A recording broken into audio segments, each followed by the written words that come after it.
Oiê, seja muito bem-vindo ao podcast Bora pra História. Hoje vamos para o quarto episódio da nossa saga A Monstro.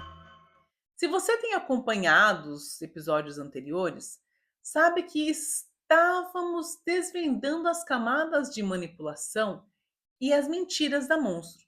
E a cada novo capítulo, uma nova surpresa surge.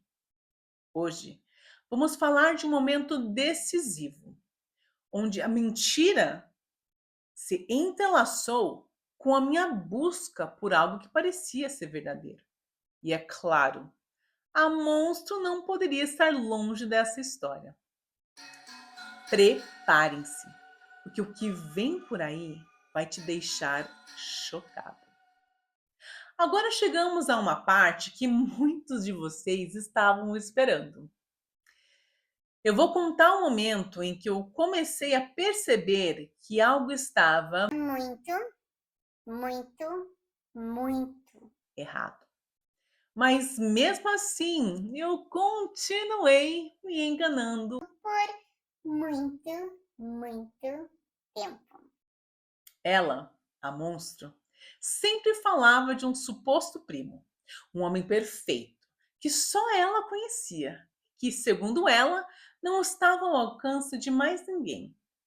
A cada história sobre esse primo, ele parecia ser tudo o que eu procurava em um homem. Aquelas qualidades perfeitas, sabe? As que eu sempre sonhei quando era mais nova. Parecia até que ela tinha feito uma lista com o que eu buscava e feito um homem exatamente com todas as qualidades que eu tinha colocado na lista. E então, como se fosse uma história encantada, ela me dizia que ele ligava para ela de vez em quando só para conversar sobre assim, umas coisas aleatórias, pois eles eram muito próximos. No entanto, essas conversas começaram a despertar a minha curiosidade. Afinal, quem não gostaria de conhecer um homem que possuía todas as qualidades que eu sempre procurei? E para piorar, segundo ela, ele teria me visto em uma foto, ela tinha enviado para ele uma foto e tinha me achado extremamente atraente. Então, claro, eu comecei a expressar o desejo de conhecê-lo, né? Foi então que, surpreendentemente, ela se ofereceu para nos apresentar, depois de muita insistência. Marcamos de nos encontrar em um bar, em um parque ali da cidade onde a gente mora, numa tarde linda e ensolarada. Quando ele apareceu, eu fiquei surpresa com a altura dele. Ele era bem nada extraordinário para mim. Mas a conversa foi fluindo e ele até que era divertido. O que eu não sabia era que esse encontro seria o primeiro de muitos. Começamos a nos falar por mensagens e, eventualmente, os três, nós três, nos encontramos novamente. Dessa vez foi num restaurante de noite. No final da noite, ele me deu uma carona para casa e a conversa foi tão boa que por um momentinho eu senti que nós dois tínhamos muita coisa em comum. Era muito fácil se sentir à vontade com ele e a conexão parecia bem verdadeira. Mas como toda mentira bem contada, as coisas começaram a se complicar, pois nós acabamos nos apaixonando. Depois de mais ou menos um mês, ele não aguentou mais viver com a farsa. O dia em que ele me contou a verdade seria um marco na minha vida, pois eu estaria comemorando o meu aniversário, meu tão esperado aniversário de 30 anos. Naquele dia, ele foi ao restaurante comigo e com os poucos amigos que eu chamei para comemorar o meu aniversário. Ela, a monstro, parecia estar em uma missão pessoal para sabotá-lo. Sempre cochichando no meu ouvido e me dizendo para ficar esperta. Ela alegava que ele estava distante de mim, que não queria aparecer em público comigo. E eu, completamente alheia, só queria aproveitar a minha noite, que graças a ela estava péssima. Mas ela não me deixou em paz. Me infernizou a noite inteira. Quando chegou a hora de irmos embora, ela sugeriu de irmos para uma balada. Aquele clima horrível, mas ela queria ir para a balada. Mas ele disse que não poderia ir. Dava para ver uma tristeza real nos seus olhos. Uma amiga minha mais velha que estava lá no dia me alertou sobre o que ela achava ser um comportamento muito estranho entre os dois e sugeriu que ele estava escondendo algo, que eu deveria dar uma investigada. Foi aí então que ele, em um abraço forte de despedida, sabe? Aquele que se abraça forte, disse que teríamos uma conversa mais tarde e que ele, infelizmente, não podia me falar tudo. Eu estava tão desconfiada e, ao mesmo tempo, tão envolvida com aquilo tudo, que resolvi confrontar a monstro. Ela, depois de uma longa, longa conversa ao telefone, com gritos e xingos com ele, resolveu me falar que o seu primo, o Vitor Hugo, estava noivo de uma menina que morava em outro estado e que ele tinha decidido voltar com ela, mas ele não sabia como me contar. Eu, obviamente, fiquei sentada no chão em choque. Mandei então uma mensagem para ele confrontando ele, que porcaria é essa, né? Ele então respondeu a mensagem dizendo: Ela disse o quê? Não, não é esse o problema. Como eu quero te falar toda a verdade, mas ela não me deixa. lá fui eu de novo confrontá-la novamente.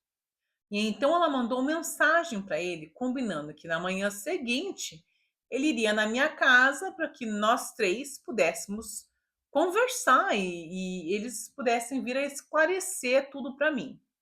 Não dormi, né, gente? Até porque a gente ficou conversando a madrugada inteira, foi horrível. Quando ele chegou no dia seguinte, foi um choque. Ele, sentado ali na minha frente, me contou toda a verdade. Não era nenhum primo dela, nem sequer se chamava Vitor Hugo. Ele era apenas um amigo que ela havia manipulado para se fazer de primo. A ideia inicial dela seria dele apenas conversar comigo por telefone para me despistar. Mas ele, ao ouvir a minha voz, ficou curioso em me conhecer. E as coisas acabaram tomando proporções muito maiores do que o planejado por ela, obviamente. Eu, claro, passei mal na hora. Comecei a hiperventilar, fiquei com ânsia de vômito, foi horrível.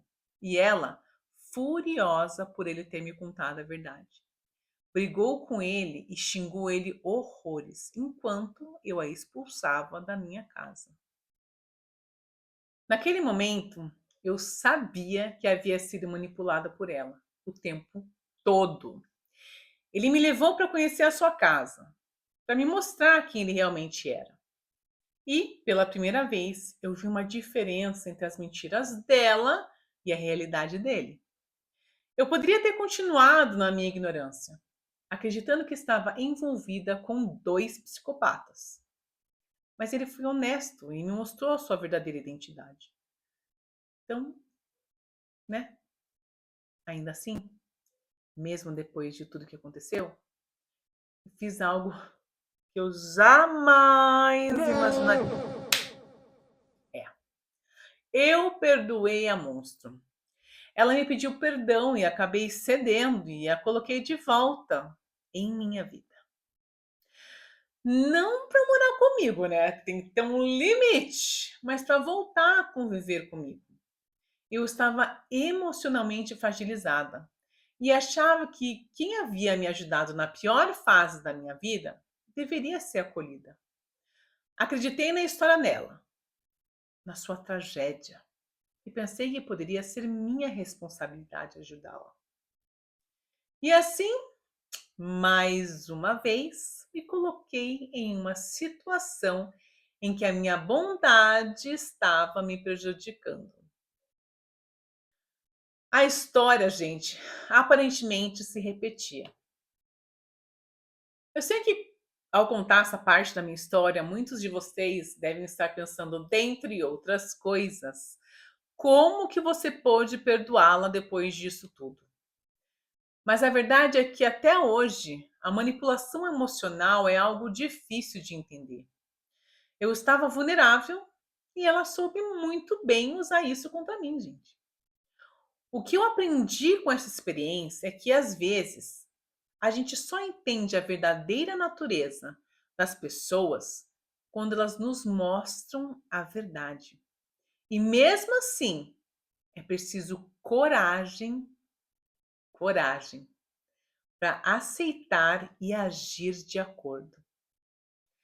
Esse episódio é só mais uma página da minha história, mas espero que ele sirva como reflexão para que possamos estar bem mais atentos às pessoas que nos cercam, às histórias que nos contam e, principalmente, ao que nos faz aceitar essa mentira.